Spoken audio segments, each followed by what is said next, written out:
حضور نبی کریم صلی اللہ تعالیٰ علیہ وآلہ وسلم نے فرمایا کہ جب حضرت آدم علیہ السلام کو جنت سے نکالا گیا تو آپ نے التجا کی کہ اے رب بحق محمد صلی اللہ علیہ وآلہ وسلم مجھے بخش دے۔ ارشاد باری تعالیٰ ہوا کہ آدم تم نے کس طرح سے جانا؟ عرض کی کہ مولا جب تو نے میرے پتلے کو اپنے دست قدرت سے بنایا اور اس میں جان آفرینی کی، اور جب سب سے پہلے میں نے اپنا سر اٹھا کر عرش معلیٰ پر نظر کی تو اس کے ستونوں پر لکھا ہوا تھا لا الہ الا اللہ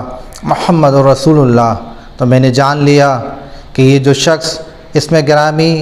نامی محمد صلی اللہ علیہ وآلہ وسلم تیرے نام کے ساتھ جڑا ہوا ہے تو یقیناً یہ تیرا محبوب ترین کوئی بندہ خاص ہے۔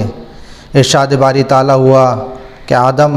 آپ نے بالکل صحیح جانا، اور حقیقت بھی یہی ہے کہ اگر میں محمد کو پیدا نہ فرماتا